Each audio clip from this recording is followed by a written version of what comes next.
ఓం కృష్ణాయ వాసుదేవాయ హరయే పరమాత్మనే ప్రణతః క్లేశనాశాయ గోవిందాయ నమో నమః.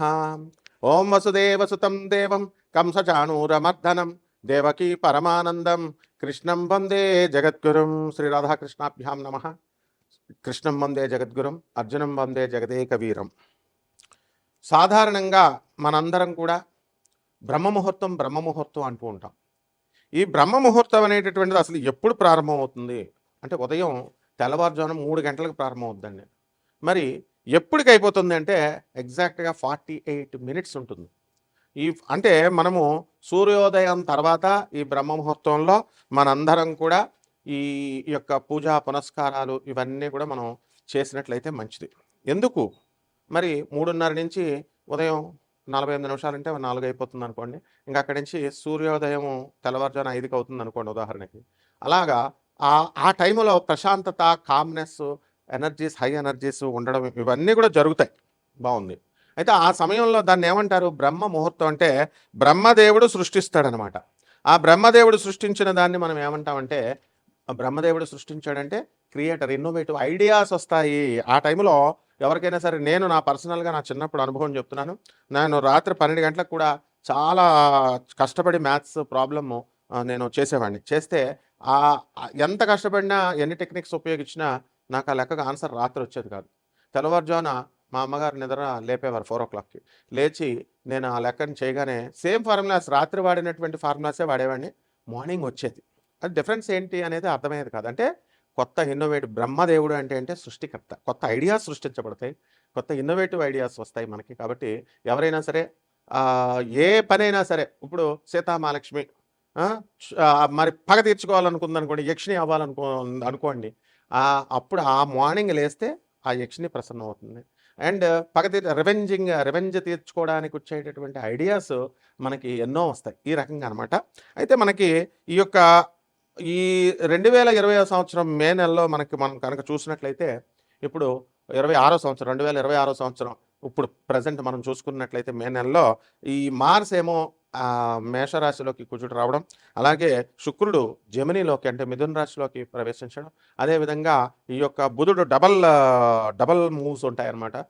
మే 11 దగ్గరికి వచ్చేసరికి చక్కగా మే 15కి బుధుడు వృషభ రాశిలోకి, ఆ తర్వాత మే 29 తర్వాత ఈ యొక్క మిథున రాశిలోకి రావడం జరుగుతుంది. ఇక కేతు సింహరాశి, రాహు కుంభరాశి, శని రేవతి నక్షత్రంలోకి మారాడు. బాగుంది.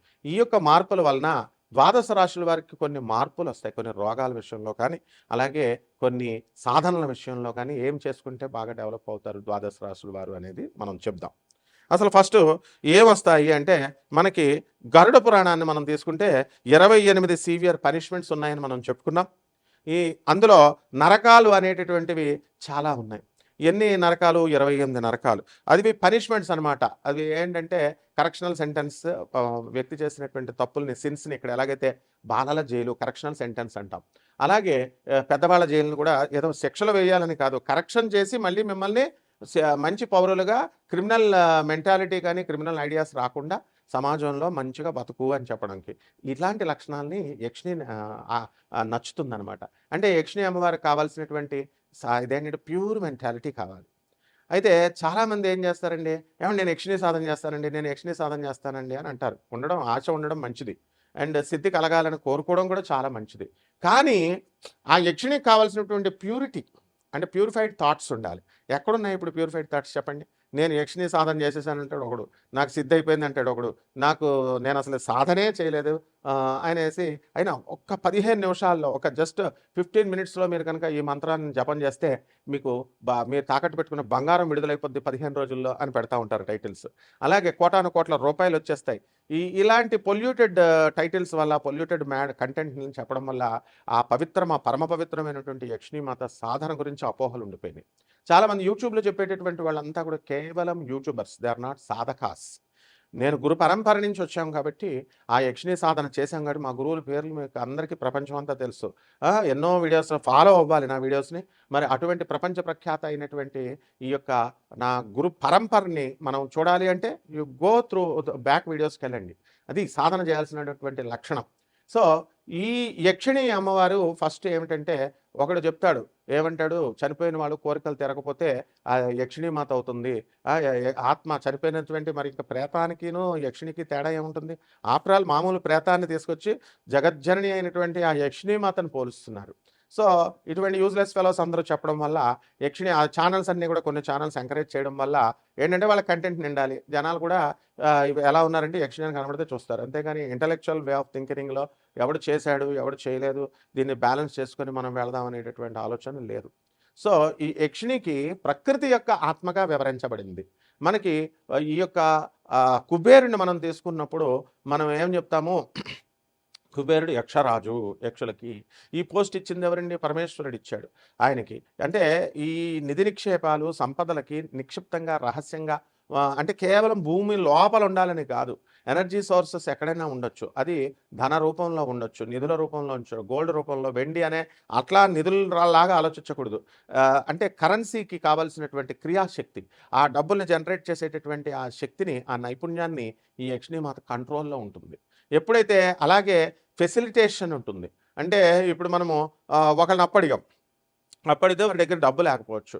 డబ్బు లేకపోయినా సరే, డబ్బు లేకపోయినా అవతల వాడు ఇంకొకటి దగ్గర చూపించడం, ఇంకో బ్యాంకుని చూపించడం, ఇలా ఏదో రకంగా ఆ లింక్ని తీసుకొచ్చి సక్సెస్ చేసేటటువంటి శక్తిని యక్షిణీ శక్తి అంటారనమాట. దీనికి ఈ యొక్క మోక్షాన్ని కూడా ఇప్పించగలిగేటటువంటి శక్తి యక్షిణి మాతకు ఉంది. అయితే చాలామంది యక్షిణిని ఫ్రెండ్ లాగా చూడు, యక్షిణిని లవర్ లాగా చూడు, యక్షిణిని ఇలాగా మదర్లాగా చూడు, ఇలా రకరకాలుగా ఎవరికి వాళ్ళు చెప్పుకుంటూ వెళ్తున్నారు. ఏ స్వరూపాన్ని అయినా సరే, స్త్రీ స్వరూపాన్ని, యక్షిణి స్వరూపాన్ని తల్లిగా మాత్రమే చూడాలి. ప్రియురాలుగా, లవర్గా, ఆ తర్వాత ఈ యొక్క ఫ్రెండ్గా ఆ చనువు తీసుకొని చూస్తే మీరు వెంటనే ఆమె మీద జోకులేస్తారు, ఆమె వెంటనే మీ పళ్ళు పీకేస్తుంది. ఎందువల్లంటే యక్షిణి కోపం ఎక్కువ. కాబట్టి మీ యొక్క కండిషన్స్ని ఆమె వింటుంది. ఇప్పుడు ధన యక్షిణి ఉంది, మీకు సంచులు కొద్దీ ధనాన్ని తెచ్చిపెట్టేస్తుంది, మీకు బంగారాన్ని తెచ్చిపెట్టేస్తుంది అని చెప్పేసి ఒక జ్యోతిష్కుడు చెప్తాడు. ఏం తెలుసు అసలుకి వీళ్ళకి యక్షిణికి? యా దేవి సర్వభూతేషు నేత్రారూపేణ సంస్థిత నమస్తస్యై నమస్తస్యై నమస్తస్యై నమో నమః. మాట్లాడుతుండగానే సీతామహాలక్ష్మికి నిద్ర వచ్చేసినట్లుగా, ఆ విధంగా నిద్రలోకి జారిపోయినట్లుగా యక్షిణి మాత మాట్లాడుతుండగానే మిమ్మల్ని కుబేరుని చేయగలిగే శక్తి యక్షిణికి ఉంటుంది. అలాగే ఎలాగా అంటే ఆ పని ఇస్తుంది, ఆ పని వర్క్ తెస్తుంది, అలాగే చేస్తుంది. ఇకపోతే ఈ యొక్క మరి అమ్మవారిని, యక్షిణి అమ్మవారిని కనుక మోసం చేసినట్లయితే మీ నైతికత దెబ్బతిన్నప్పుడు మీకు ఈ యొక్క శిక్షలు ఉంటాయి. ఏమిటది? క్రిమి భోజనం శిక్ష, వారం ఫుడ్, పురుగులతో తినిపిస్తుంది. తర్వాత కుంభీ భాగంలో పడేస్తుంది. And you will be fried in ఆయిల్లో చేపలను వేపినట్టు వేపేస్తారు. చికెన్ షాపులు బయట చూడండి, ఫిష్ ఫ్రై, చికెన్ ఫ్రై వేపేస్తాడు, అలా వేపి పడేస్తుంది. అలాగే ఈ యొక్క తమీశ్రన్ డార్క్నెస్లో పడేస్తుంది, చీకట్లో. అదేవిధంగా శుచి ముఖం అంటే నీడిల్ మౌత్, ఈ రకంగా ఈ యొక్క నరకలోకాలు అనేటటువంటి చెప్పబడ్డాయి. యక్షిణీమాత అనుగ్రహంతో వైతరణి నదిని మనం దాటిస్తుంది. అలాగే కాలసూత్రము అంటే ఇక్కడ ఎంత వాల్కనస్ పేలితే వచ్చేటటువంటి ఆ వేడి, ఆ హెల్ అంత లోతుగా ఉంటుంది, అందులో పడేస్తుంది. కాబట్టి అంధకూపం, డార్క్ వెల్, ఇలా అనేక రకాలైనటువంటి ఈ యొక్క యమధర్మరాజు ఇచ్చేటటువంటి శిక్షల నుంచి తప్పించి ఆమె చక్కగా మీకు భూలోకంలో ఉన్నటువంటి ఐశ్వర్యాన్ని, సంపదల్ని అన్నిటిని కూడా మీకు ఇప్పిస్తుంది అనమాట. ఇకపోతే మనకి ఈ అబద్ధాలు చెప్తూ ఉంటాం సాధారణంగా వ్యాపారాల్లో. ఇటువంటి వాళ్ళంతా కూడా ప్రవచనకారులు అవనియండి, జ్యోతిష్కులు అవనియండి, స్వామీజీలు అవనియండి, వీళ్ళంతా అబద్ధాలు చెప్పుకుంటూ వెళ్ళిపోతున్నారు. ఇలా చెప్పడం వల్ల సారమేయ పాకంలో పడేస్తుంది. కాబట్టి ఇవేం చేస్తాయంటే వైల్డ్ యానిమల్స్, డాగ్స్ ఇవన్నీ కూడా తిని పడేస్తాయి. అదేవిధంగా ఆయపానం, బ్రోకెన్ ఓట్స్, ఒకరికి ఇచ్చినటువంటి పవిత్రమైనటువంటి సాక్రెడ్ ఓట్స్ని ఎవరైతే తప్పుతారో అటువంటి వాళ్ళని ఆయపానంలో పడేస్తుంది. అలాగే బెట్రేయల్ అండ్ చీటింగ్, తమీశ్రన్ అంటాం. ఎవరినైతే అబద్ధాలు చెప్పి మోసాలు చేసి చీటింగ్లు చేస్తామో అప్పుడు తమీశ్రం అనేటటువంటి దాంట్లో పడేస్తుంది. ముఖ్యంగా యక్షిణీమాత పరమ పవిత్రమైనటువంటి యక్ష గ్రంథాలని, యక్షిణీ గ్రంథాలని, తంత్రశాస్త్రాల్ని, ఫాల్స్ స్క్రిప్చర్, ఉదంబర అనేటటువంటి నరకంలో పడి తోలు తీసేస్తుంది యక్షిణీమాత గురించి చెప్పేటటువంటి వాళ్ళందరినీ కూడా ఆ సాధన తప్పుగా. ఏంట్రా మలమూత్రాలు తింటారా? ఎక్కడైనా మలమూత్రాలు తినాలా యక్షిణీ సాధన చేయడానికి? నువ్వు అసలు చేసావా ఫస్ట్? సో ఇక్కడ చెప్తుంది, misrepresenting sacred text or teaching false doctrines results in being crushed under heavy iron clubs. అది ఈ యొక్క చెప్పేటటువంటి సాధకులకు కానీ, ఎవరైతే మేము యక్షిణి కోసం ఏదో వ్యూస్ వస్తాయని తప్పుగా చెప్పకూడదు. యక్షిణీ మాతని మలమూత్రాలు తినాలి, సాధన చేయాలి, ఇలాంటి నాన్సెన్స్ అంతా కూడా బోధించకూడదు.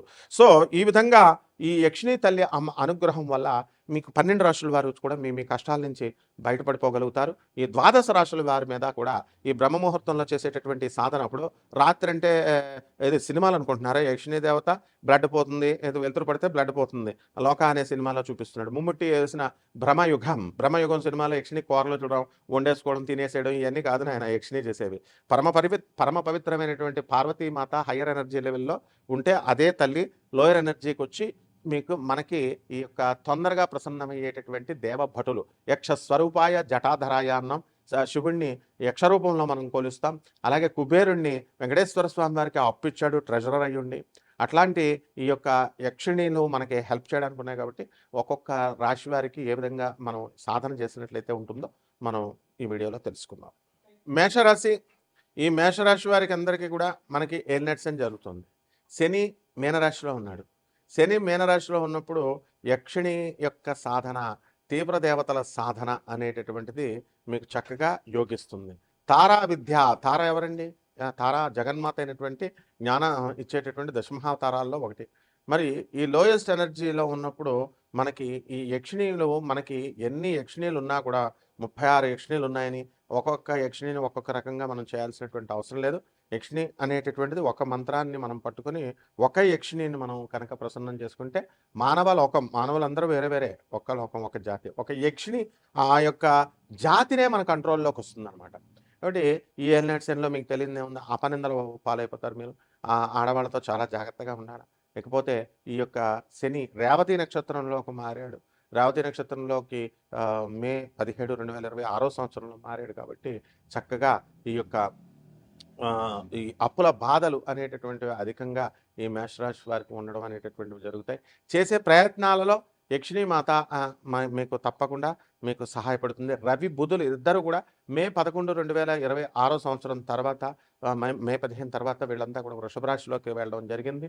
అదే ఆ వృషభ రాశిలో ఉన్నప్పుడు ధనం విపరీతంగా రావడము, ప్రభుత్వం నుంచి కొంత వ్యతిరేకత ఇలాంటివి రావడము, ప్రభుత్వ పాలసీస్లో మీకు కొంచెం ఇబ్బందులు, ఏవైనా పనులు స్టార్ట్ చేసినప్పుడు రావడం ఇలాంటివి జరుగుతాయి. ఇకపోతే ఈ యొక్క chit funds, financial speculations, shares, లాటరీలు ఇలాంటివి ఏమైనా మనం చేసుకునేటటువంటి వాళ్ళందరికీ కూడా బ్రహ్మాండంగా సక్సెస్ అనేటటువంటిది ఉంటుంది. ఎందువల్లంటే మే 29, 2026 సంవత్సరం తర్వాత బుధుడు మిథున రాశిలోకి వచ్చి లాటరీల్లో మీకు విపరీతమైనటువంటి ఆదాయాన్ని, అంటే లాటరీ టికెట్ కొనమని కాదు, ఏదో రకంగా లాటరీ లాగా యాక్సిడెంటల్గా మీకు ధనాన్ని ఇప్పించేటటువంటి ఏర్పాట్లు చేస్తుంది. ఇక్కడ మనం చేయాల్సినటువంటి సాధన ఏమిటి అంటే ఒక యక్షిణి సాధన చేయాలి. ఓం యక్షిణ్యై నమః. ఇది చాలా సింపుల్ మంత్రం మీకు. ఆ తర్వాత ఈ యొక్క మంత్రాన్ని మనము పునశ్చరణ ఇవన్నీ కూడా చేసుకోవాలి. ఈ యొక్క అమ్మవారు మనకి ఏమవుతుందంటే ధనయక్షిణి, ఇలాగ కామేశ్వరి యక్షిణి, ఇలా రకరకాలు ఉంటారు. అయితే మూల మంత్రంతో మనం ఈ యొక్క యక్షిణిని మనము ప్రసన్నం చేసుకున్నప్పుడు అవలీలగా పనులు అనేటటువంటివి పూర్తయిపోతాయి. దీనికి నైవేద్యాలు ఏమిటి, ప్రాసెస్ ఏమిటి, దేనికి భయపడాల్సినటువంటి అవసరం లేదు. చిన్న బెల్లం ముక్కను తీసుకొని చక్కగా అమ్మవారికి నివేదన చేయడము. అయితే అర్ధరాత్రులు చేస్తే మంచిదండి. రాత్రి 12 గంటలకని ఒకతను ఈ యొక్క మర్రి చెట్ల దగ్గరికి వెళ్ళి అర్ధరాత్రి 12 గంటలకి బిజీ సిటీలో చేస్తుంటే ఏ లారీయో ఏదో గుద్దేస్తుంది. కాబట్టి శ్మశానంలో ఉంటుంది అమ్మవారంటే శ్మశానానికి వెళ్ళి చేయాల్సిన పని లేదు. ఆ వాతావరణాన్ని, అనుకూలతను తీసుకురమ్మన్నారు. మర్రి ఆకులు తెచ్చుకొని చక్కగా మర్రి ఓడలు తెచ్చుకొని ఇంట్లో పెట్టుకొని మనం సాధన, జపము ఇవన్నీ చేయాలి.